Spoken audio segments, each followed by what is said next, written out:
বলি, আমার সত্য যুগে একটা ভক্ত আছে অসুর। প্রশ্ন করবেন অসুররা আবার ভক্ত হয়? হয় গো, এ জগতে জন্ম দিয়ে কিছু আসে যায় না।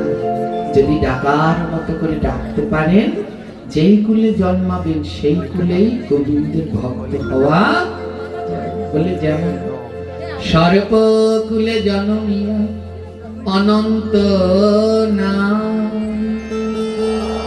আমারে গোবিন্দের শয়ন সজ্জা নয় কোন ফুলের পরা।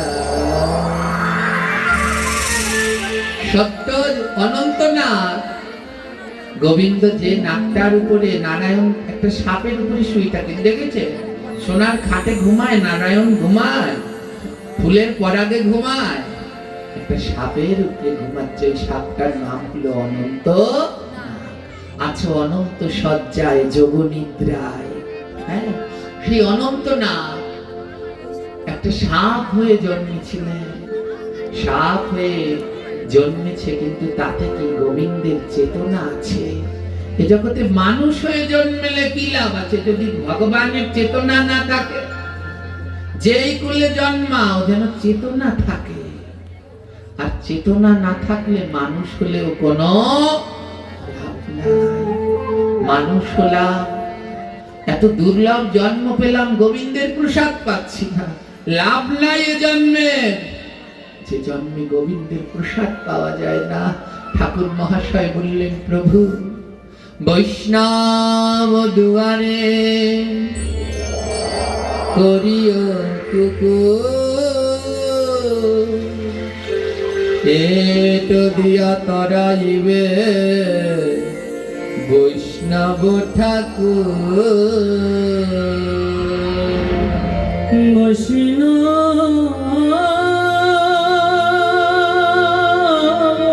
রাধে রাধে বৈষ্ণব ঠাকুর,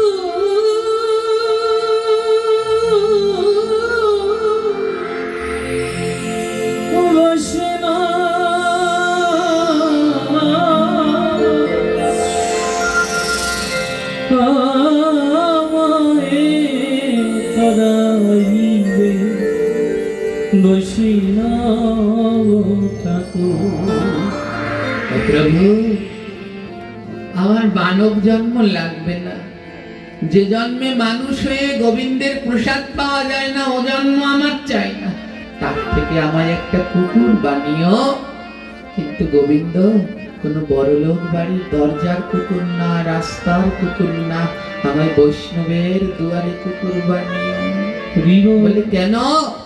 বলে বৈষ্ণবের দুয়ারে কুকুর হলে ওই বৈষ্ণব প্রতিদিন গোবিন্দকে ভোগ না দিয়ে প্রসাদ পায় না।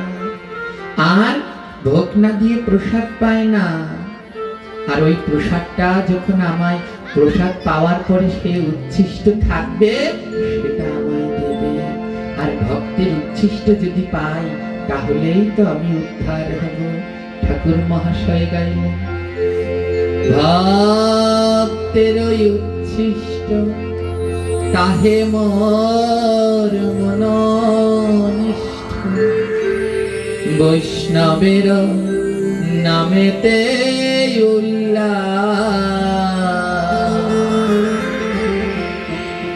আমার মনোনিষ্ঠ হলো কৃষ্ণ ভক্তের উচ্ছিষ্ট, আর আমার উল্লাস, আমার আনন্দ হলো বৈষ্ণবের নাম। ওই নাম আমার আনন্দ, আর আমার মনোনিষ্ঠ হলো ভক্তের প্রসাদ।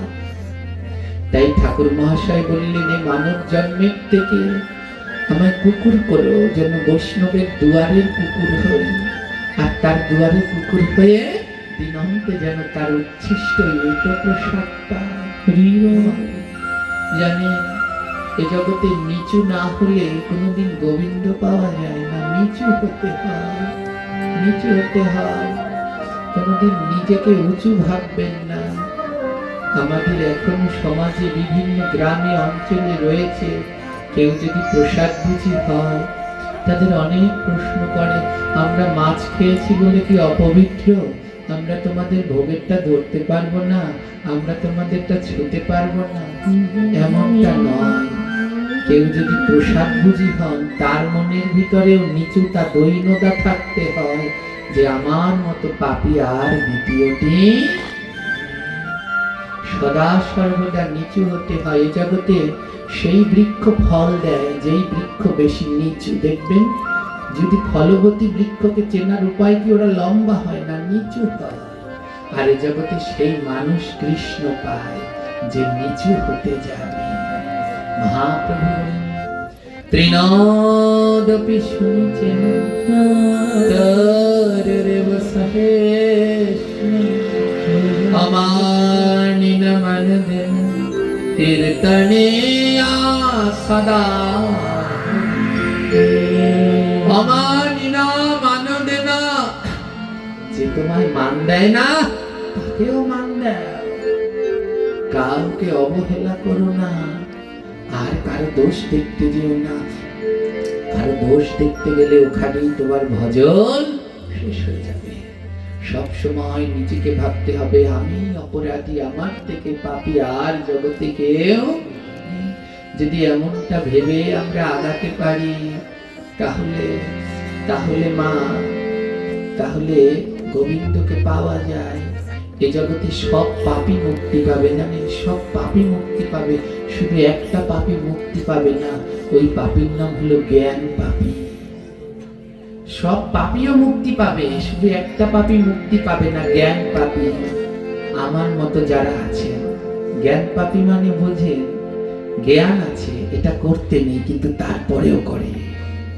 জ্ঞান আছে এটা অপরাধ, জীব হত্যা অপরাধ, জ্ঞান আছে তারপরেও করে। বৈষ্ণব নিন্দা অপরাধ, জ্ঞান আছে তারপরেও করে। এগুলোর নাম হলো জ্ঞান পাপী। বলে সব পাপীরা মুক্তি পেলেও জ্ঞান পাপীরা কোনোদিন মুক্তি পাবে না। যখন সর্বকুলে জন্মগ্রহণ করলো অনন্তনাথ, ভগবানকে ডাকছে। 60,000 বছর ধরে গোবিন্দকে দুটি নয়নের জলে ডাকছে। 60,000 বছর পরে যখন ভগবান এসেছে, ভগবান এসে বলছে, বলো না তুমি কি চাও? অনন্তনাথ বলছে, প্রভু তোমার এই দর্শন পেয়েছি, আর এই জীবনে কি চাওয়ার আছে? ও প্রভু, তোমার দর্শন পেয়েছি, এর থেকে আর আমি কিছু চাই না। ভগবান বলছে, তাও চাও? অনন্তনাথ বলছে, ভগবান আমি বড় কাঙাল, আমি সর্বকুলে জন্মেছি তো আমি বড় কাঙাল। তুমি এসেছো কিন্তু তোমায় বসতে দেওয়ার মতো একটা আসন নেই আমার কাছে। আমি এত কাঙাল, তোমাকে বসতে দেওয়ার মতো একটা আসন নেই। অনন্তনাথ কি করলেন জানেন? নিজের দেহটাকে গোল করে বিড়া পাকিয়ে দিলেন। বলে, প্রভু তোমায় তো কত কষ্ট করে এসেছো, সেই গোলক থেকে কত কষ্ট করে আমার কাছে এই পাতালে এসেছো প্রভু। আমার মতো অধমকে দর্শন দেওয়ার জন্য আসবার কালে তোমার কত কষ্ট হয়েছে। তোমার বসতে দেওয়ার মতো তো আমার জায়গা নেই, আমার দেহটা বিছিয়ে দিলাম। বসবে ভগবান একবার, আমার যে আর বসতে দেওয়ার কিছু নেই, দেহটা বিছিয়ে দিলেন। বসবে প্রভু। যখন গোবিন্দ আমার, রাধারানী আমার দই পাশরা নিয়ে মথুরায় বিক্রি করতে যেতেন, আর গোবিন্দ আমার দাঁড়ি হয়ে ওই রাস্তার প্রহরী হয়ে দাঁড়াতেন, দান নিতেন। তার লীলা আছে, দান লীলা। তৎকালীন সময় রাস্তা দিয়ে হেঁটে গেলে কর দিতে হতো। ভগবান সখীদের রাস্তা আটকে দিয়েছেন। এই সখীগণ, তোমরা মথুরায় গিয়ে দধি দুগ্ধ বিক্রি করেছো, হ্যাঁ আমার দান দিয়ে যাও, রাস্তার কর দিয়ে যাও, দান দিয়ে যাও। সখীগণ বলল, কি দান চাই? ভগবান বললেন, দেহদান, দেহদান, দেহদান। সখীগণ বললেন, নে, দান চাইছে, দুটো করি দিয়ে দে। করি দিয়ে দিলেন। ভগবান বললেন, নেই না। কি নাও? কেন? ওই যে বললাম দেহদান, দেহদান, দেহদান। সখীরা মনে করছে দেহ মানে দেও, দেহ মানে দেও দান, দেও দান। গোবিন্দ বললেন, আমি ওই দান না, দেহ দান। এই দেহটাই আমায় দান করে দাও। ওগো ব্রজাঙ্গনা, এ দেহটা তোমাদের নয়, এ দেহটা গোবিন্দের ভেবে গোবিন্দকে দিয়ে দাও। দেহদান, এ দেহ দিয়ে আমার গোবিন্দের, গোবিন্দকে দিয়ে দাও না।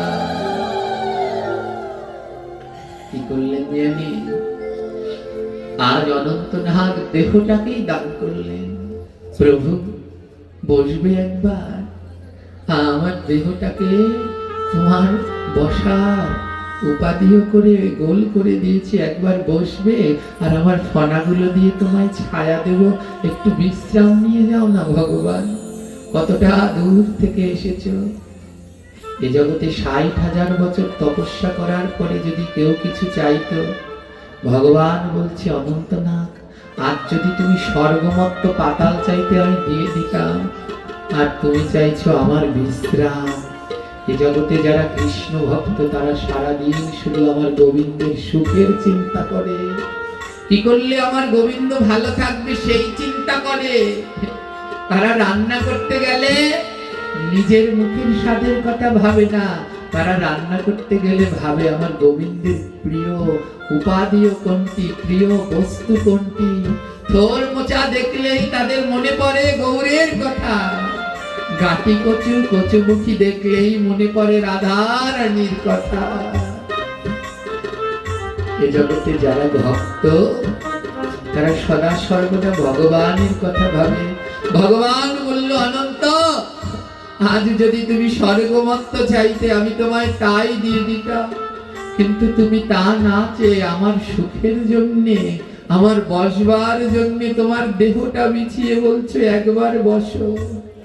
ভগবান বলল বসবো না, আমি শুয়ে পড়বো। আর কথা দিলাম যতদিন এই চন্দ্র সূর্য থাকবে আমি সোনার বিছানা দিলেও তাতে শোবো না। এই অনন্ত নাগের সজ্জায় আমি অনন্তকাল ধরে নিদ্রা।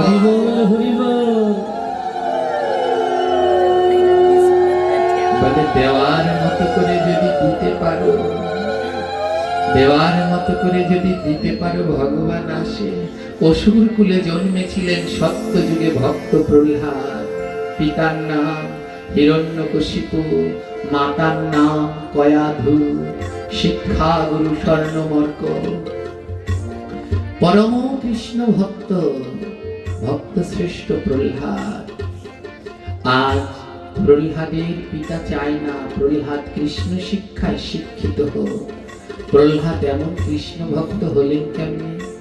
বলে যে সময় প্রহ্লাদ তার মায়ের গর্ভে ছিল তখন প্রহ্লাদ নারদ ঋষির আশ্রমে ছিল। নারদ ঋষির কাছে অমৃতময় কথা গর্ভে বসেই প্রহ্লাদ শিখে নিয়েছিল। আজ স্বর্ণমর্ক প্রহ্লাদকে পড়াচ্ছে। বলো বলো গো প্রহ্লাদ একবার বলো বলো বলো গো গুরুদেব বলছে বলো একবার ক বলো, আদর্শ লিপি পড়াচ্ছে। প্রহ্লাদ বলছে কতে কৃষ্ণ ছাড়া কিছুই না, কতে কৃষ্ণ ছাড়া কিছুই নাই। বলো না বলো বলো গো প্রহ্লাদ একবার বলো বলো বলো গো প্রহ্লাদ একবার বলো। বলে খোল করো তাল যথা আমিও আছি তথা, করো তাল যথা আমিও আছি তথা। এটা না এটা না, বলো বলো গো প্রহ্লাদ একবার বলো বলো বলো গো প্রহ্লাদ একবার বলো। আরে গড়া গড়ি দেব আমি ভক্তের ধুলা যথা, গড়া গড়ি দেব আমি ভক্তের ধুলা।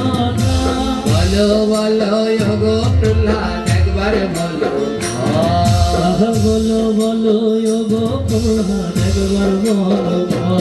বলে ঘুরে ঘুরে নাই ঘুরে ঘুরে গাইব নাম বৃন্দাজি যথা, ঘুরে ঘুরে গাইব নাম বৃন্দাজি যথা। আরে বলো বলো গো প্রহ্লাদ একবার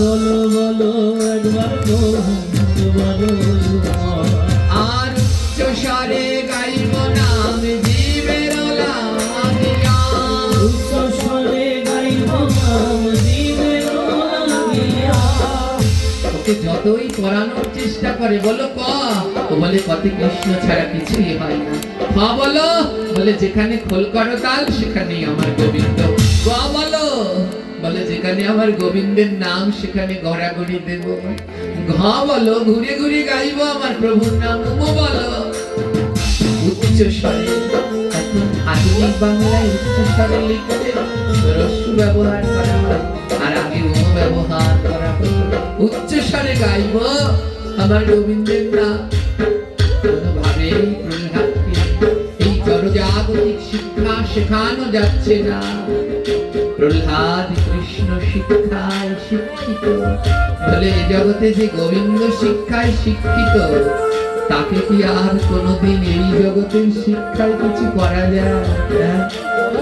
সেদিকে শুনলাম আমাদের বাংলাদেশের গর্ব শ্রী শ্রী অষ্টোত্তর শত গোপীনাথ দাস ব্রহ্মচারী বাবা আজ সারা বাংলা কাঁপাচ্ছেন তার অমীয় বাণী দিয়ে শিক্ষাগত যোগ্যতাটা কতটুকু জানেন এই জড়জাগতীয় শিক্ষাগত যোগ্যতা আমি শুনেছি ক্লাস 5 পর্যন্ত না বাবা সেটা বলেছি 5 হ্যাঁ 2 পর্যন্ত সর্বনাশ চিন্তা করুন ক্লাস 2 পর্যন্ত এই জড়জাগতিক শিক্ষা শিখেছেন 2 পর্যন্ত আর অহর্নিশি মুখে তার সেই শ্লোক ভাগবতের শ্লোক শাস্ত্রের শ্লোক অর্থাৎ এরা আগে থেকেই কৃষ্ণ শিক্ষায় শিক্ষা গ্রহণ করে পৃথিবীতে এসেছে এদের আর এই শিক্ষার দরকার নাই এরা তো আগের জন্মেরই আমার গোবিন্দ শিক্ষা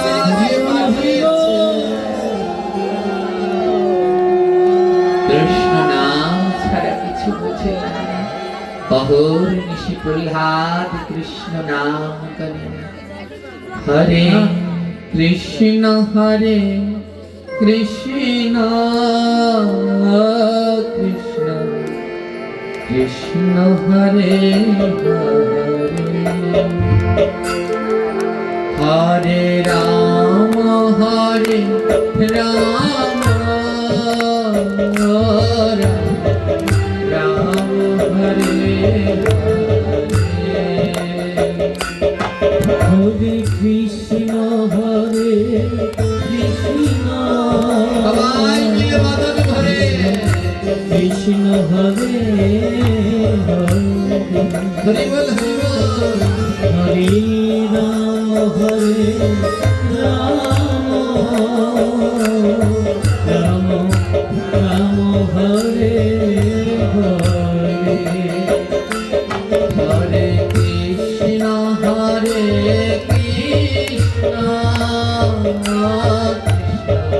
কৃষ্ণ হরে হরে হরে রাম রাম রাম হরে হরে কৃষ্ণ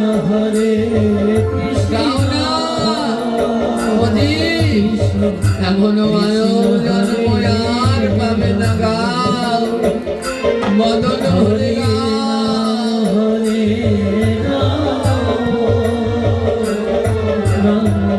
রাম হরে প্রহ্লাদের বন্ধুরা ডেকে বলছে এই প্রহ্লাদ সারাদিন এমন করে নাম গাস কেন রে এই নামের মধ্যে কি আছে প্রহ্লাদ বলে নামের মধ্যে নামই আছে বীজের মধ্যে গাছ আছে যায় না তারে দেখা আর কৃষ্ণ নামের মধ্যে কৃষ্ণ আছে যায় না তারে দেখা নাম করো এই নামের মধ্যেই আমার কৃষ্ণ আছে বন্ধুদের বলছি বন্ধু তোরাও আমার সাথে সাথে বল না হরে কৃষ্ণ কৃষ্ণ কৃষ্ণ হরে হরে রাম হরে রাম রাম হরে হরে হরে কৃষ্ণ হরে সবাই বলো হরে বলো কৃষ্ণ হরে হরি বল হরি বল হরে রাম হরে রাম রাম হরে হরে বন্ধুরা বলছে এই প্রহ্লাদ এর নাম করলে কি হয় কি হয় জানিস আমার ভগবান গোলকে থাকে রে আর আমরা তো এই অসুর লোকে এ জগতে গোবিন্দকে গোলক থেকে যদি কেউ নামাতে পারে তাহলে তার নাম হলো নাম নামে নামি নামে আমার নামীকে যদি কেউ নামাতে পারে সে হলো না গাও না বন্ধু বদন ভরে নাম গাও হরে কৃষ্ণ হরে কৃষ্ণ কৃষ্ণ হরে রাম হরে রাম হরে রাম রাম হরে হরে হরে কৃষ্ণ হরে কৃষ্ণ কৃষ্ণ কৃষ্ণ হরে হরে রাধে হরে রাম হরে রাম রাম হরে হরে এই প্রহ্লাদ নাম করলে কৃষ্ণ দেখতে পায় হ্যাঁ তাই তো মাঝে মাঝে আসে কিন্তু জানিস থাকে না মাঝে মাঝে এসে ওই ভুবন মোহনের রূপে দেখা দিয়ে আবার চলে যায় বন্ধুরা সখারা বলে প্রহ্লাদ তুই তো কৃষ্ণ নাম করলে কৃষ্ণের দেখা পাস কিন্তু আমরা নাম করি কিন্তু তাও তো আমাদের কাছে আসে না রে ও প্রহ্লাদ তোর কাছে আসে কিন্তু আমাদের কাছে আসে না রে কেন আসে না প্রহ্লাদ এক পাশে দাঁড়িয়ে মহাজন বলছি এ জগতে কৃষ্ণ তার কাছে আসে গো যে মদনে নাম করে আর নয়নের জলে ভাসে কৃষ্ণ আমার তার কাছে আসে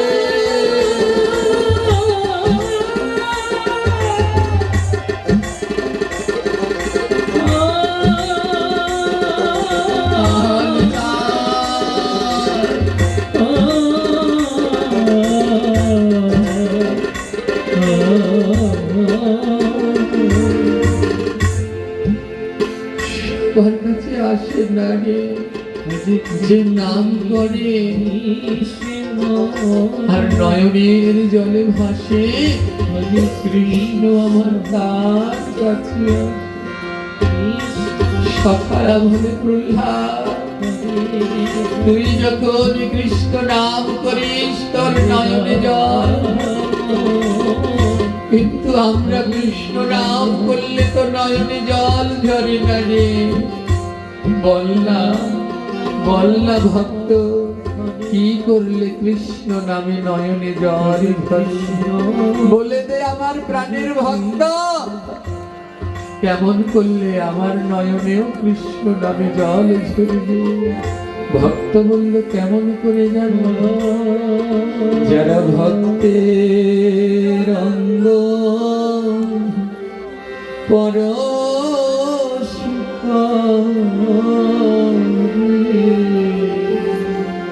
ভক্ত অঙ্গ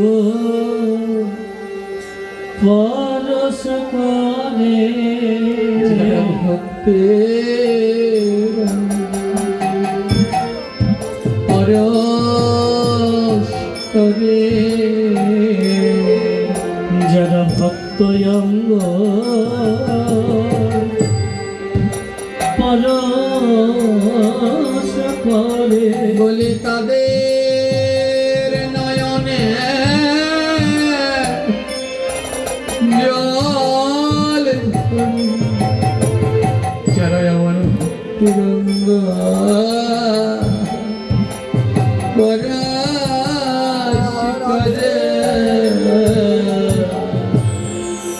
বলি তাদের নয়নে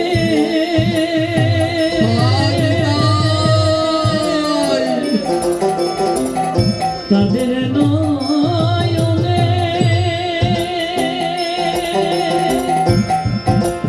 বলি তাদের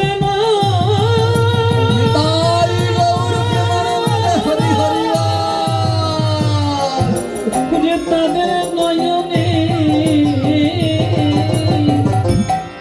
করে জল ধরে এই জগতে যারা ভক্ত অঙ্গ হরে পরশ করে তোরা আইনা আমার বুকে আয়ে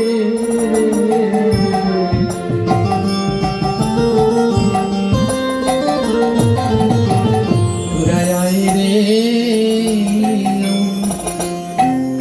বুকে আয়ে রে বলিয়া একবার আমার বুকে আই রে আমার গোনা দিন হরিব বয়ে যায় তোরা আই রে আমার বুকে আই রে বলি আমার গুণা গৌরী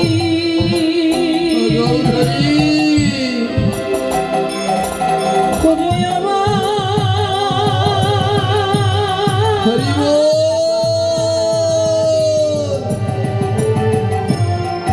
বল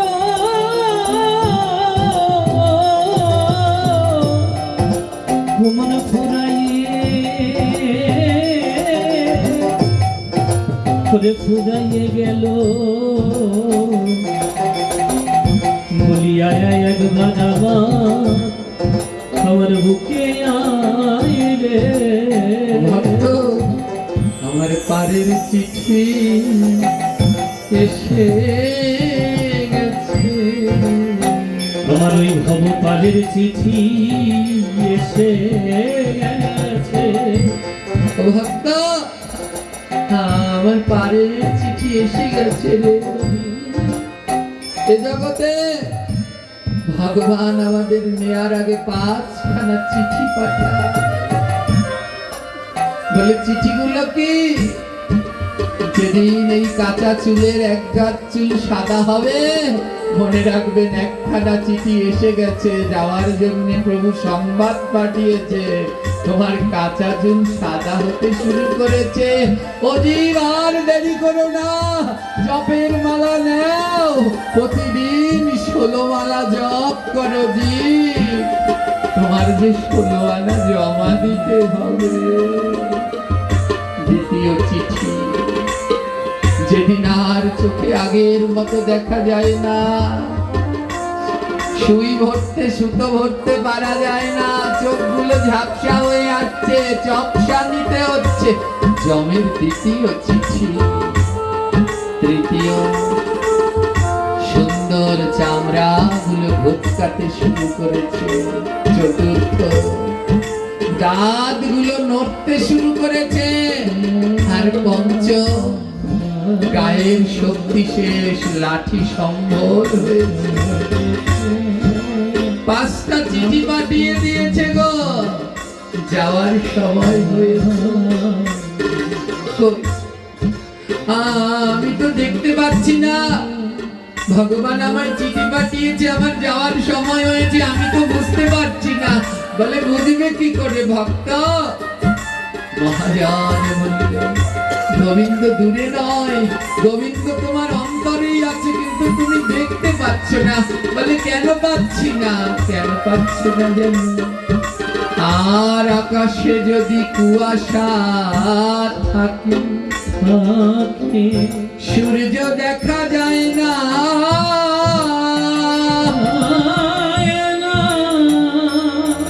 আর মনে যদি কুয়াশা থাকে, তো কৃষ্ণ দেখা যায় না। দুই নয়নে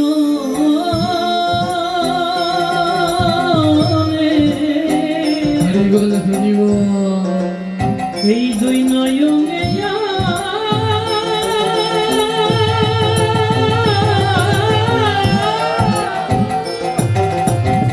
দুই নয়নে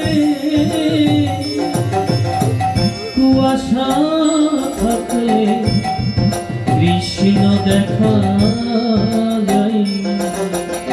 আকাশে সূর্য যেদিন কুয়াশা পড়ে, সেদিন আর সূর্য দেখা যায় না। কুয়াশা দুই প্রকার হয় গো, একটা হয় আকাশে, আরেকটা হয় মনে।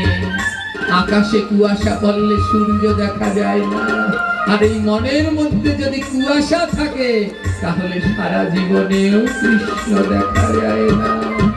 বাবা, আমাদের মনের মধ্যে যে কুয়াশায় ভরে গেছে, একটা সুয়াশা নাই, শুধু কুয়াশা কুয়াশা আর কুয়াশা। কেমন করে কৃষ্ণ দেখবো গো? ভক্ত জিজ্ঞেস করেছে, ওগো বৈষ্ণব ঠাকুর, বলে দাও না, আমার মনের কুয়াশা কিভাবে দূর হবে, কিভাবে দূর হবে জানো? তুমি যাইয়া মধুর সাধু সঙ্গে, তুমি যেও মধুর সাধু সঙ্গে, আর ভক্তের ধুলা মালিক অঙ্গে, আর ভক্তের ধুলি মেখো অঙ্গে। তুমি যাইও মধু সাধু সঙ্গে, আর ভক্তের ধুলা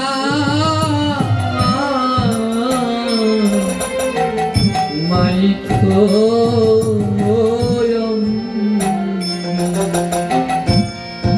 ভক্তের ধুলা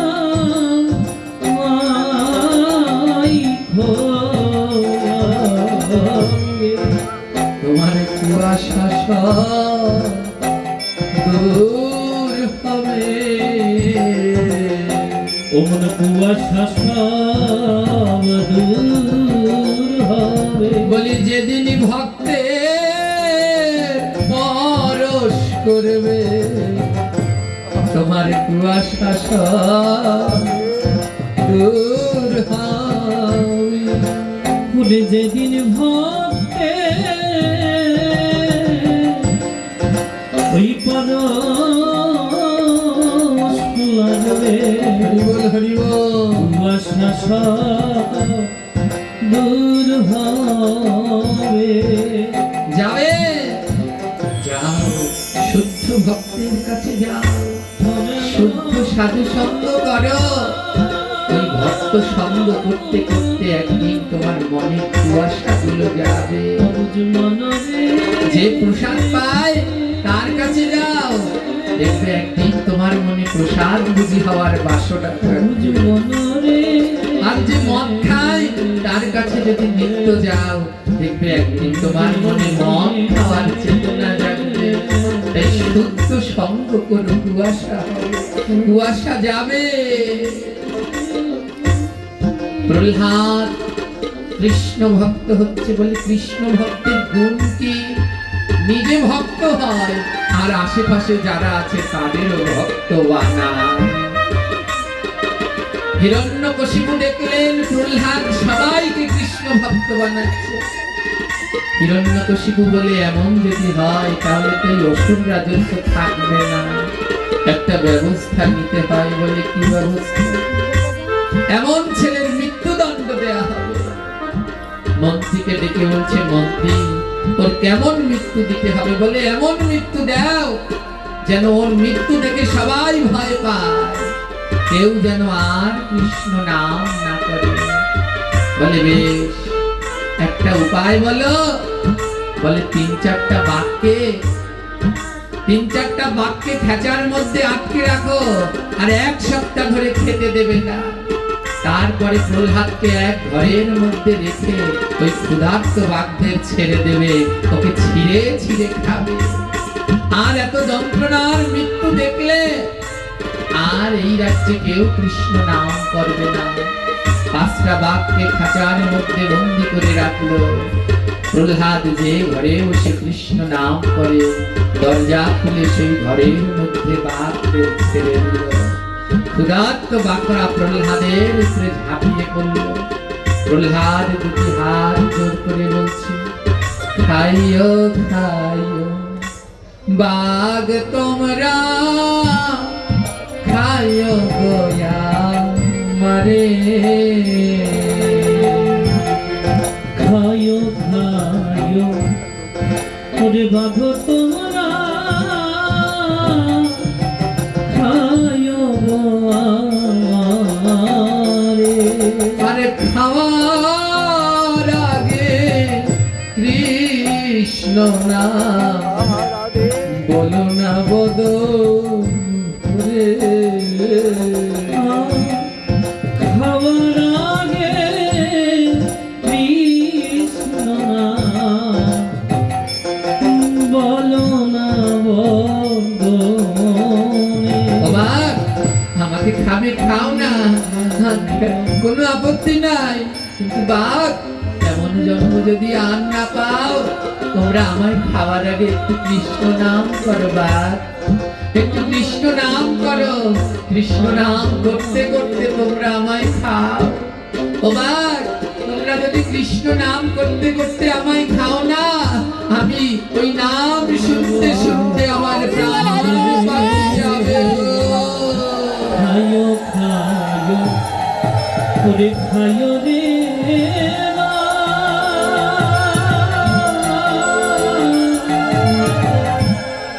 খায়ো গোয়া হরি বল হরি বল। ওরে খাওয়ার আগে মধুর কৃষ্ণ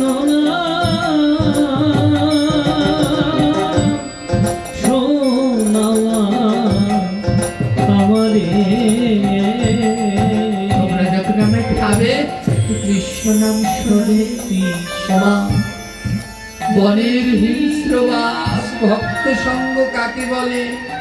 প্রহ্লাদের মতো ভক্তের সঙ্গ পেয়ে বনে নিরীহ বাঘরা বসে পড়েছে, প্রহ্লাদ নাম গাইছে, আর বাঘেরা বসে বসে শ্রবণ করছে। আর নামে যখন প্রহ্লাদ প্রেমাবিষ্ট হচ্ছে, ভক্ত জ্ঞানে বাঘদেরকে বুকে জড়িয়ে ধরে প্রেমালিঙ্গন করছে। রাম রাম হরে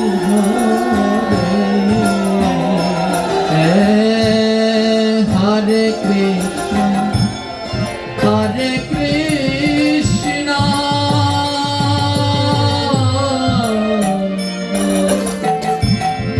কৃষ্ণ কৃষ্ণ হরে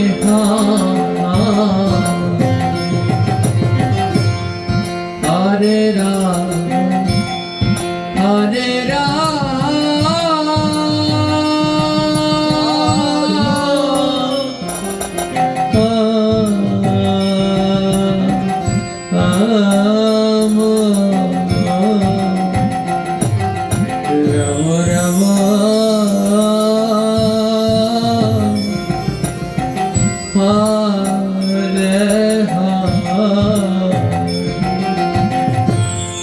হরে কৃষ্ণ গৌর হরি গৌর হরি হরে কৃষ্ণ আহা মধুর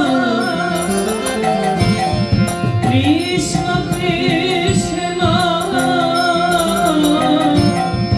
হরে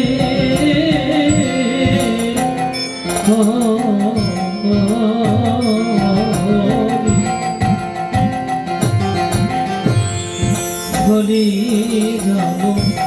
রাধে হরে রাম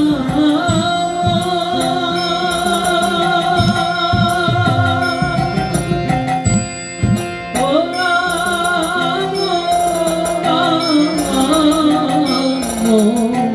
হরে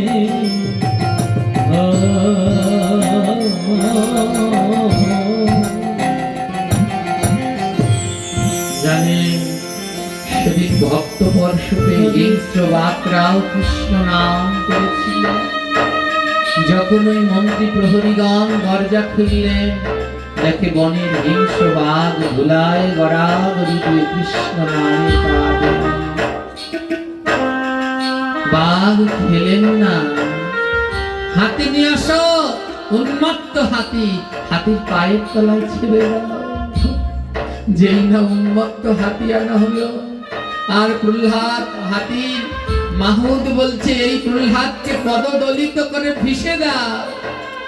ওই হাতি ভক্ত দেখে চিনতে পেরেছে। হাতি বলছে না না, এর অঙ্গে আমার পদ দেয়া যাবে না, এর পদ ধুলা আমার অঙ্গে মাখতে হবে। উন্মত্ত হাতি প্রহ্লাদের অঙ্গ পাথরে বেঁধে জলে ফেলাও, পাথরের স্বভাব ডোবা। মা আমরা সবাই এক একটা পাথর, পাথরের স্বভাব ডোবা। বলে এ জগতে যদি কৃষ্ণ ভক্তের সঙ্গে আমার মতো কোনো পাথর থাকে, তাহলে সে আর ডুববে না, গোবিন্দের নাম প্রেমে ভেসে যাবে গো। গোবিন্দ হে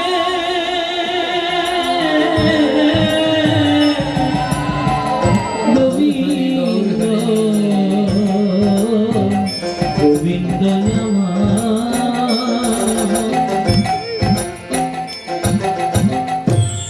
আজ প্রহ্লাদকে যে পাথরের সাথে বেঁধে দিলে, সেই পাথর কথা বলছে ভক্তের সাথে তাতে ভয় নাই, ডুববো না, প্রেমানন্দে ভাসবো, প্রেমানন্দে ভাসিয়া বেড়াবো।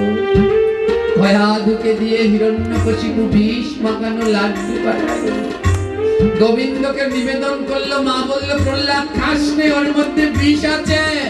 প্রহ্লাদ বলছে ও মা, গোবিন্দকে নিবেদন করলে বিষ ও অমৃত হয়ে যায়। আমার গোবিন্দের নিবেদিত প্রসাদ। বিষ মাখানো লাড্ডু খেলো প্রহ্লাদের পিছিয়ে।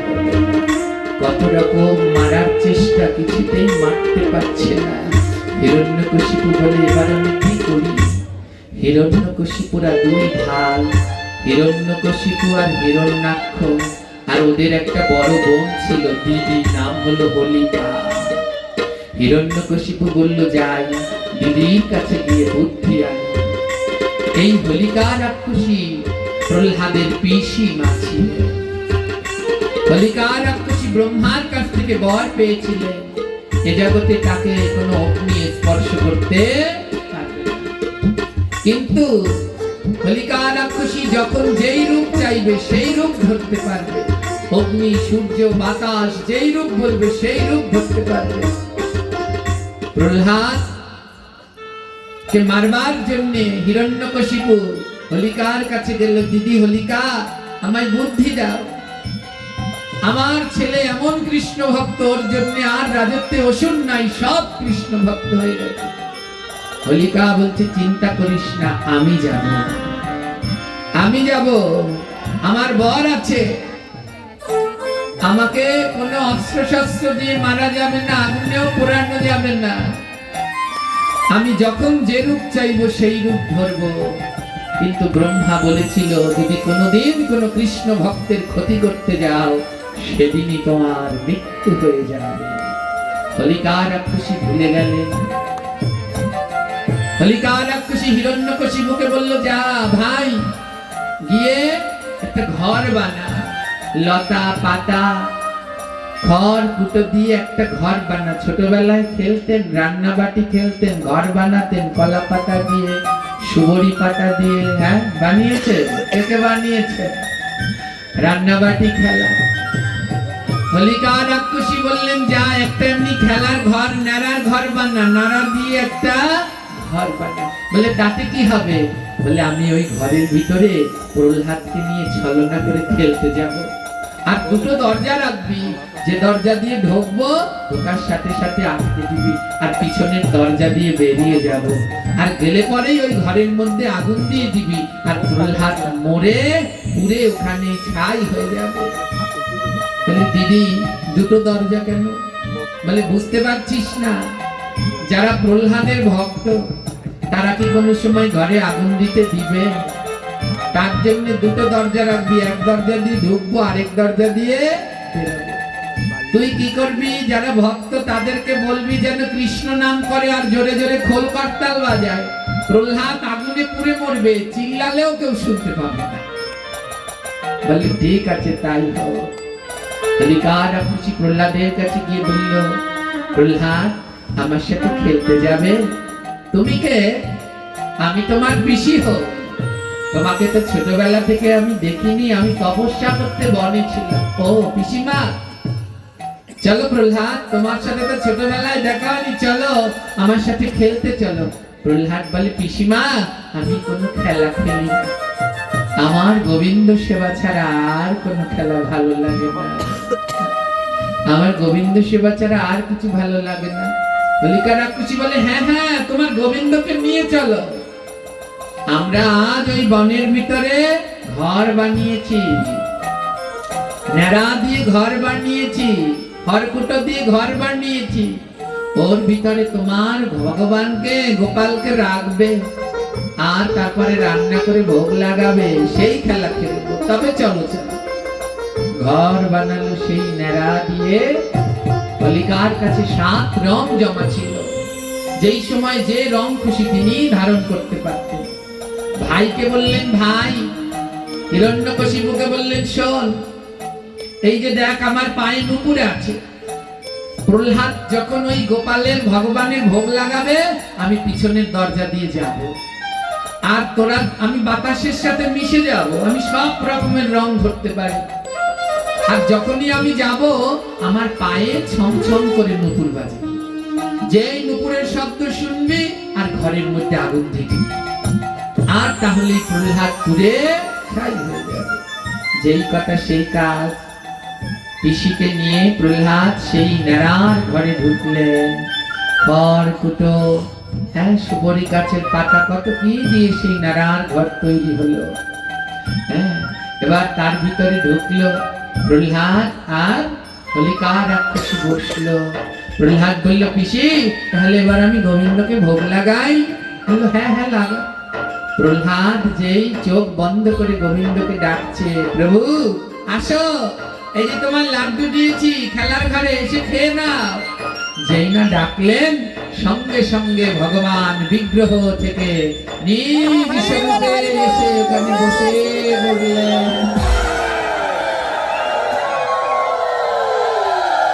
প্রহ্লাদ তো চোখ বন্ধ করে ভগবানকে ডাকছে, এসো প্রভু।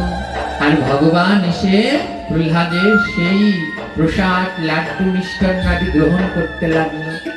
আর হোলিকা ভগবানের ওই দিব্য রূপ দেখে থমকে গেলেন। কোনো কথাও বলতে পারছে না, নড়তেও পারছে না, চড়তেও পারছে না, এক জায়গায় হোলিকা রাক্ষসী বসে রইলেন। ভগবান বলল, প্রহ্লাদ আমার তো খাওয়া হয়ে গেছে, তাহলে এবার চলো আমরা যাই। প্রহ্লাদ বলল, তাহলে যাই। ভগবান বলল, শোনো, আসবার সময় আমি তোমার কোলে এসেছিলাম, আর এবার যাওয়ার সময় তুমি আমার কোলে যাবে। বললো, বেশ তাই হোক। ভগবানের কোলে উঠে পড়লেন প্রহ্লাদ, আর ভগবান পিছনের রাস্তা দিয়ে, ভগবানও তো যে কোনো রূপ ধারণ করতে পারে, বাতাসের সাথে মিশে ভগবানও চলে যাচ্ছে। আমার ভগবানের চরণেও নুপুর ছিল, আর ঝমঝম করে নুপুর বাজছে। যখন গোবিন্দ যাচ্ছে প্রহ্লাদকে কোলে নিয়ে, আর নুপুর বাজছে। ঘরের মধ্যে কে আছে? জোরে বলুন, কে আছে? হোলিকা রাক্ষসী। হিরণ্যকশিপু বলে, ওই তো দিদি যাচ্ছে, নুপুরের শব্দ শোনা যাচ্ছে, তার মানে প্রহ্লাদ এখন ঘরের মধ্যে একা, দিয়ে দেওয়া আগুন। আমার প্রহ্লাদ ঘরের মধ্যে আছে, জোরে বলুন আছে। প্রহ্লাদকে নেকে নিয়ে যাচ্ছে, অর্থাৎ শিক্ষা বলে তুমি যদি গোবিন্দকে কোলে করে নিয়ে যাও, একদিন গোবিন্দ তোমায় কোলে করে ভব নদী পার করে দেবে। তাই নাও না গো, গোবিন্দকে কোলে নাও। কোলে নেওয়া মানে বোঝে ওমা, এটার নাম কি? এটার নাম কি জোরে বলেন? জপমালা। এটা কোথায় রাখে? কোলের কাছে, গলার কাছে রাখে না। এই জপমালার মধ্যে 108 জন বাস করেন, আর তার মধ্যে যে সুমেরু মালা, ওই মালাটার মধ্যে বাস করেন রাধা আর কৃষ্ণ। মহাজন বললেন কোলে নাও, জপমালা নাও, নিয়ে গলায় নিয়ে জপ করো। যদি জপ করো, একদিন তোমাকেও আমি ভবনদী পার করে দেব। তাই সবাই জপমালা গ্রহণ করবেন। যারা এখনো জপ করেন না, সবাই জপমালা নেবেন, মালা জপ করবেন।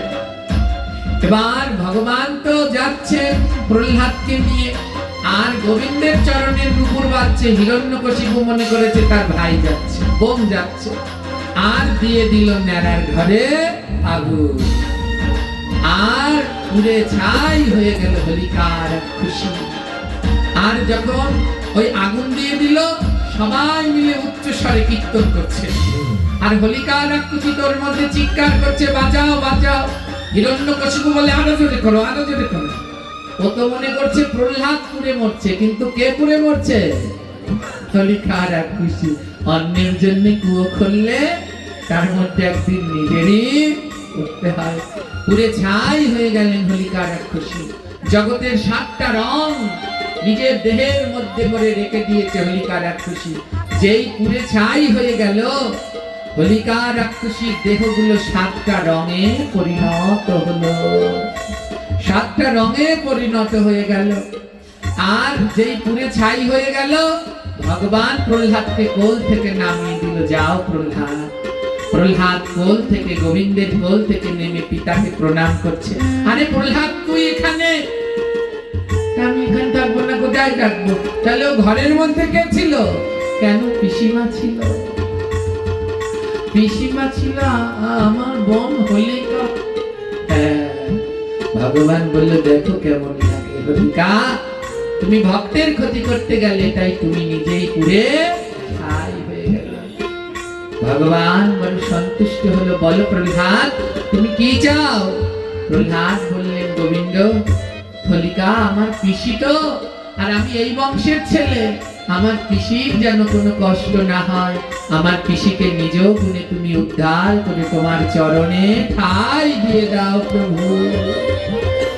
হোলিকা রাক্ষসী পুড়ে হলো 7টা রং, আর প্রহ্লাদ সেই রং নিয়ে গোবিন্দের চরণে দিয়ে দিল। নাও প্রভু, আমার পিসিকে তোমার চরণে ঠাঁই দাও। হোলিকার রং থেকে হোলির সৃষ্টি হলো। হোলিকার রং থেকে হোলির সৃষ্টি হলো। এবার প্রেমানন্দে বদন ভরে হরি হরি বলো। প্রেমানন্দে বদন ভরে হরি হরি বলো। আজ থেকে এর নাম নেড়া পোড়া হবে। আজ থেকে এর নাম নেড়া পোড়া হবে। ওই অশুভ শক্তির পরাজয় হবে। আপনারা পোড়ান, নেড়া পোড়ান, দোলের আগে পোড়ান তো? কেউ দোলের আগের দিন পোড়ায়, আর কেউ দোল পূর্ণিমার দিনকে নেড়ার ঘর পোড়ায়। এই সেই নেড়ার ঘর। এই হোলিকা রাক্ষসীকে পোড়ানো হয়, অশুভ শক্তিকে। আর যখন নেড়ার ঘর পোড়ায়, চারপাশে ঘুরে ঘুরে হরিনাম করতে হয় উচ্চস্বরে।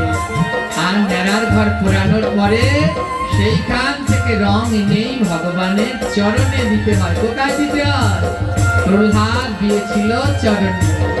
সেই হোলিকা রাক্ষসী থেকে সত্যযুগে এই লীলার নাম হলো হোলি।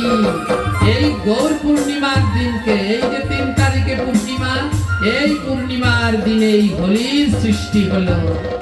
হোলিকার রং থেকে হোলির সৃষ্টি হলো। হোলিকার রং থেকে হোলির সৃষ্টি হলো। প্রভু বলে আজ থেকে এর নাম হোলি। প্রভু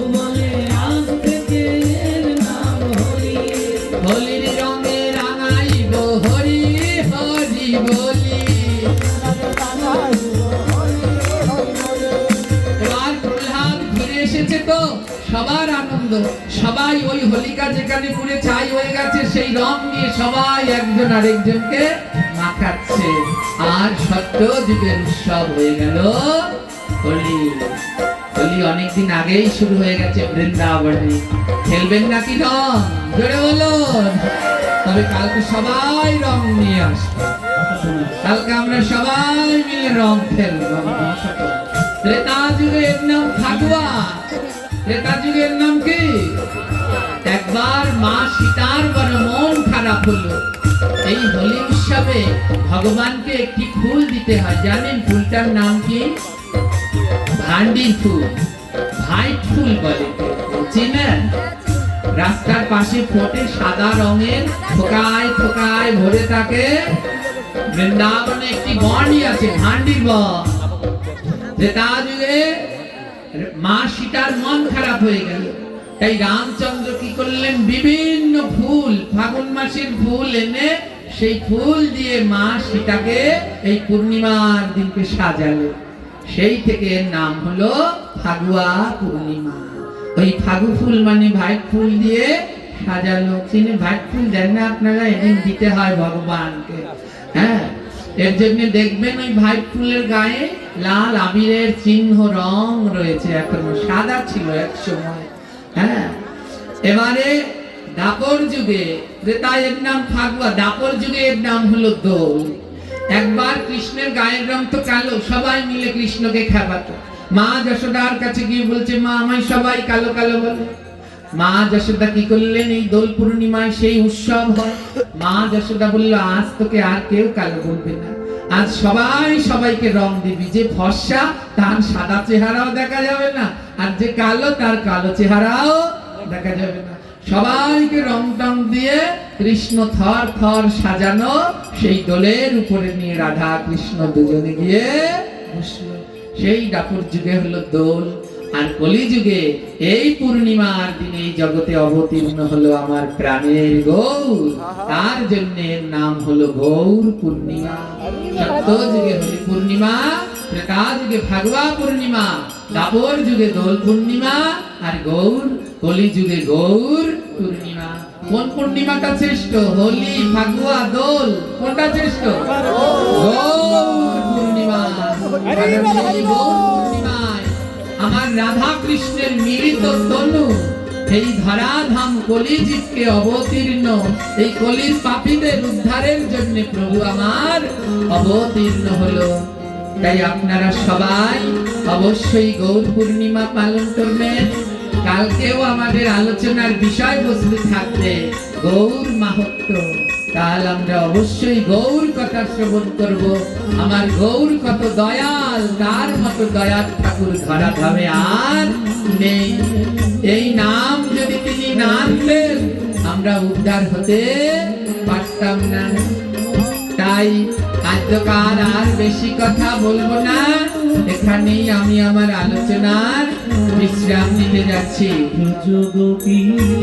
হরি বল।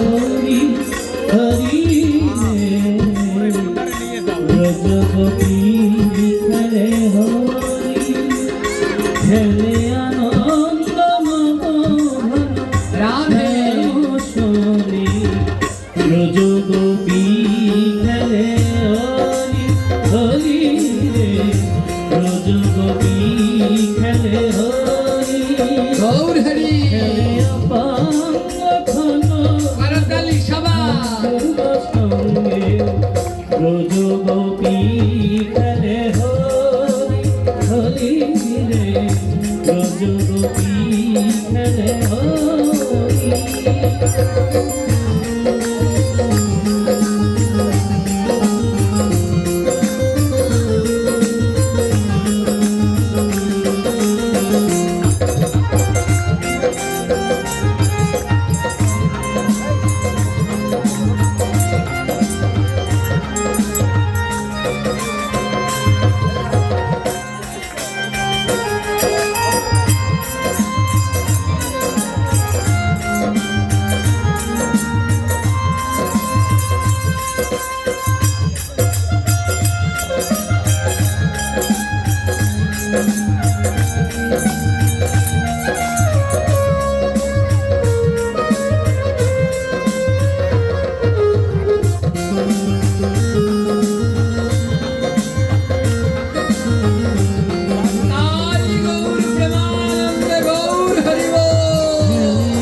কোন কিশোর দুরন্ত বসন্তে কোন কিশোর দুরন্ত রাধার চিনিতে এলো পিটিকারি হাতে ব্রজ গোপী খেলে হরি হরি রে ব্রজ গোপী খেলে হরি